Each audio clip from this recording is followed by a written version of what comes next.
ప్రేక్షకులకి ఆ లలితాంబిక అమ్మవారి యొక్క అనుగ్రహం పరిపూర్ణంగా కలగాలని మనస్ఫూర్తిగా కోరుకుంటూ మనం ఈరోజు చెప్పుకోబోయే టాపిక్ ఏమిటంటే కుంభరాశిలో శని వక్రగతిలో ఉంటూ మనకి అక్కడి నుంచి 6వ స్థానంలో కుజుడు ఎంటర్ అవుతూ ప్రజెంట్ అయితే కుంభం నుంచి 5వ స్థానంలో శని ఉన్నాడు, కుజుడు ఉన్నాడు. తన శని వక్రించినందుకు తన యొక్క కాంబినేషన్, తన యొక్క దృష్టి 5 యాక్సెస్లో ఉంటూ దాని తర్వాత అక్టోబర్ 20వ తేదీ నుంచి కుజుడు కర్కాటక రాశిలోకి వస్తాడు. అలా కర్కాటక రాశిలో నీచంలో ఉన్నప్పుడు కుజుడి మీద దృష్టి ఉన్నందుకు అసలు ద్వాదశ లగ్నాల వారు ఏ విషయాల పట్ల జాగ్రత్తగా ఉండాలి, ఏ విషయాల్లో బాగుంటుంది, మరియు అదేవిధంగా ఏ పరిహార మార్గం చేసుకోవాలి, ఈ యొక్క విషయాలు చెప్తుంది నేనైనప్పటికీ కూడా చెప్పిస్తుంది సాక్షాత్ లలిత అమ్మవారిగా భావిస్తూ ఒక్కొక్క లగ్నం గురించి, లగ్నం తెలియని వారి రాశి గురించి తెలుసుకుందాం. మిథున లగ్నము, మిథున రాశి. లగ్నం తెలిస్తే లగ్నం నుంచి చూసుకోండి, లేనట్లయితే రాశి నుంచి చూసుకోండి. సర్వసాధారణంగానే మీకు అక్టోబర్ 20 వరకు కుజుడు లగ్నంలో ఉంటాడు. సర్వసాధారణంగా మిథున లగ్నం అంటేనే వాళ్ళ స్ట్రెంత్ ఏమిటి అంటే వాళ్ళకి తెలివితేటలకు పెట్టిన పేరు మిథున లగ్నం. అంటే వాళ్ళు నడిచే వికీపీడియా అంటూ ఉంటారు. అలాగే అప్పటికప్పుడు స్పాంటేనియస్గా వాళ్ళు ఏదైనా సరే ప్లాన్ చేసి చక్కగా ముందుకు వెళ్తూ ఉంటారు. అలాంటిది కుజుడు వచ్చి లగ్నంలో కూర్చున్నాడు అంటే బాడీ పెయిన్స్ అని, స్ట్రెస్ అని, వేడని ఇలాంటివి అవుతూ ఉంటాయి. దాంతోపాటు ఈ అక్టోబర్ 20 నుంచి 2లోకి వెళ్తాడు. ఆ భాగ్యంలో ఉండే శనిని చూస్తాడు. మరి ఇక్కడ ఏం చేయాలి, ఏ విషయాల్లో జాగ్రత్తగా ఉండాలి, ఏవి మంచి జరుగుతాయి, ఏవి జాగ్రత్తలు తీసుకోవాలంటే ఒకటి స్ట్రెస్సు, ఫైనాన్స్ మ్యాటర్స్, కుటుంబ సంబంధించిన విషయంలో తెలియని ఒక స్ట్రెస్ అనేటువంటిది ఇస్తూ ఉంటుంది. మరి భాగ్యంలో శని మీద కుజుడు దృష్టి కదా, అంటే లాంగ్ జర్నీస్లో జాగ్రత్తగా ఉండాలి.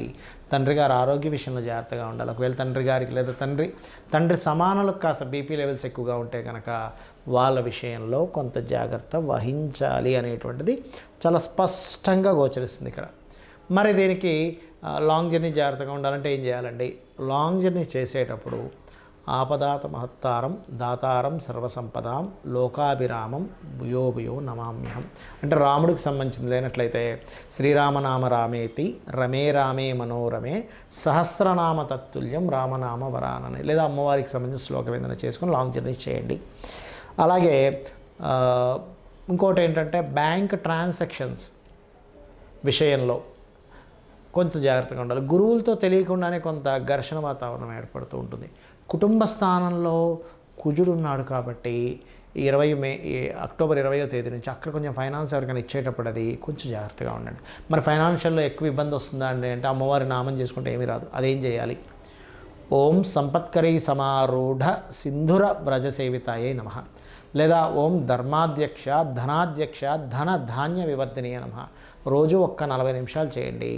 మీకేమవుతుందంటే ఈ కాంబినేషన్ ఏర్పడ్డప్పుడు తర్వాత ఫ్యూచర్లో ఫైనాన్స్ యొక్క వాల్యూ తెలుస్తుంది. ఇక్కడ నుంచి ఈ కాంబినేషన్ ఏర్పడి ఒక 5-6 నెలలు గడిచిన తర్వాత ఏమైపోతుందంటే ఓకే, నేను ఫైనాన్స్ విషయంలో ఎంత నెగ్లిజెన్సీగా ఉన్నానా, నేను ఇంకా ఎంత స్ట్రాంగ్ అవ్వాలి అనేటువంటి మీకు ఒక జ్ఞానోదయం అనుకోండి, ఒక జ్ఞాన గులికి మీలోకి వచ్చిందనుకోండి, అక్కడి నుంచి చాలా స్ట్రాంగ్ అవుతారు ఫైనాన్షియల్గా.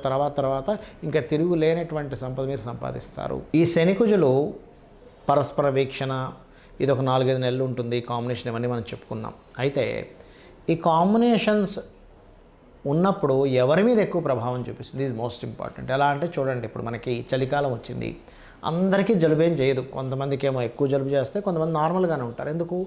వాళ్ళల్లో ఆ శక్తి ఉంది, తట్టుకునే శక్తి కొంతమందికి ఉంది, కొంతమందికి తట్టుకునే శక్తి లేదు. ఇన్ఫెక్షన్స్ వచ్చినప్పుడు కొంతమందికి వస్తుంది, కొంతమందికి రాదు. అంటే అర్థం ఏమిటంటే వాళ్ళల్లో ఇన్బిల్ట్గా ఉన్నటువంటి శక్తి ఏదైతే ఉందో అది వాళ్ళని రూల్ చేస్తుంది. అది గుర్తుపెట్టుకోవాలి.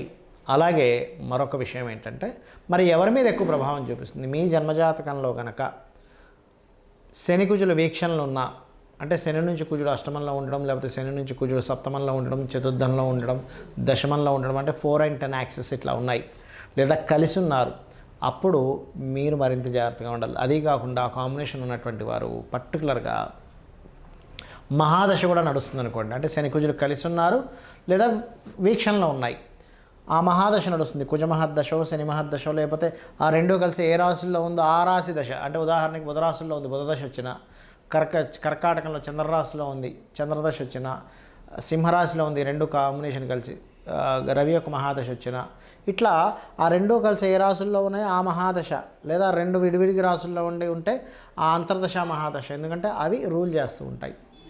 కాబట్టి ఇది గుర్తుపెట్టుకోండి. మరి కొంతమందికి ఏమండి మాకు రాశి తెలియదు, నక్షత్రం తెలియదు, లగ్నం తెలియదు, మేము ఏం చేయాలని అడుగుతూ ఉంటారు. అలాంటి వారు చేయవలసింది ఏమిటి అంటే సింపుల్గా ఏమీ లేదు. ఇక్కడ మీకు దగ్గరలో గోశాల ఉన్నట్లయితే గోవు దగ్గరికి వెళ్ళి చక్కగా మీరు క్యారెట్లు బెల్లము తినిపించండి. మంత్రం ఏం చేసుకోవాలి?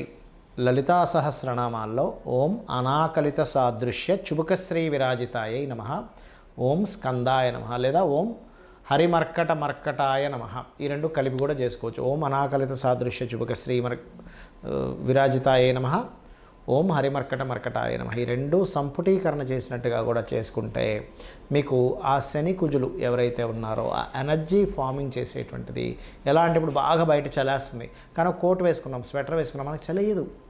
ఎందుకు? బయట చలింది కదండి అంటే మీరు ఒక రక్షణ కవచాన్ని పెట్టుకున్నారు. అలాగే ఒక మంత్రం అనేటువంటిది ఏం చేస్తుందంటే ఆ ఎనర్జీని ఫామ్ అవ్వనివ్వకుండా చేస్తుంది. ఇది గుర్తుపెట్టుకోండి. అలాగే మరొక విషయం ఏంటంటే ఎప్పుడైనా ఈ శనికుజులు ఉన్నప్పుడు ఏమవుతుందంటే మనుషుల్లో అన్నిట్లో కూడా ఒక అగ్రెసివ్ నేచర్ని ఇస్తుంది. మనుషులు మాత్రమే కాదు, మీరు పెంచుకునేటువంటి పెంపుడు జంతువుల్లో, అది గుర్రాలు కావచ్చు, కుక్కలు కావచ్చు, పిల్లులు కావచ్చు, ఏదైనా పెంపుడు జంతువులు చూస్తున్నాం అనుకోండి, అవి కొంచెం అగ్రెసివ్గా ప్రవర్తిస్తుంటాయి. అలాంటప్పుడు మనం చూడండి కొన్నిసార్లు చూస్తుంటాం, ఓ పిల్లవాడు ఎవరో వెళ్తుంటే కుక్కలేవో వెంటబడ్డాయని, ఇట్లాంటివి. అంటే ఏమిటి? చిన్నపిల్లల్ని ఎక్కడికైనా పంపించేటప్పుడు పెద్దవాళ్ళకంటే ప్రాబ్లం లేదు, అక్కడ కాస్త ఈ జంతువులు ఉన్నాయి, ఈ రోడ్డు మీద ఉండేటువంటి కొన్ని ఉంటుంటాయి. ఒక్కోసారి ఆవు వచ్చే ఉన్న పొడి చేస్తుంటే, ఎద్దు వచ్చే ఉన్న పొడి చేస్తుంది, లేనట్లేదు కుక్కలు వచ్చేవి చేస్తుంటాయి. ఒక్కోసారి కొన్ని ఊర్లలో కొన్ని చింపాంజీలు, కోతులు లాంటివి వచ్చే వాళ్ళలో చేస్తూ ఉంటాయి. అంటే ఏమిటి? జీవజాతిలో ఆ కాంబినేషన్ అనేటువంటిది ఒక అగ్రెసివ్ నేచర్ని క్రియేట్ చేస్తుంది. మనుషుల్లో ఒక అగ్రెసివ్ నేచర్ని క్రియేట్ చేస్తుంటుంది. చిన్న చిన్న విషయాలకే గొడవలు పెట్టేసుకుంటూ ఉంటారు. మళ్ళీ ఏదో యుద్ధ వాతావరణంలోకి వెళ్ళిపోతూ ఉంటుంది.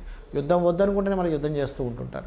ఇలాంటివన్నీ కూడా జరుగుతుంటాయి. కాబట్టి మీరు కనుక ఈ రెండు నామాలు రెగ్యులర్గా కనుక చేస్తూ నువ్వులు కందులు దానంగా ఇస్తూ ఉన్నట్లయితే మీకు డేట్ ఆఫ్ బర్త్ ఉన్నా లేకపోయినా మీ గ్రహస్థితి తెలిసినా తెలియకపోయినా ఇబ్బంది ఉండదు.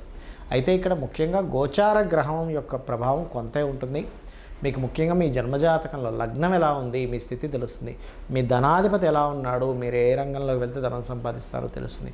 మీ సిబ్లింగ్ కారకుడు ఎలా ఉన్నాడు, మీకు సహకరించే వాళ్ళు ఎవరెవరో తెలుస్తుంది. మీ చతుర్థాధిపతి ఎలా ఉన్నాడు, మీరు గృహం ఎప్పుడు ఎక్కడ ఎలా కొనుక్కోవాలి, ఎందులో బాగుంటుంది ఎందులో బాగాదు అనే విషయం తెలుస్తుంది.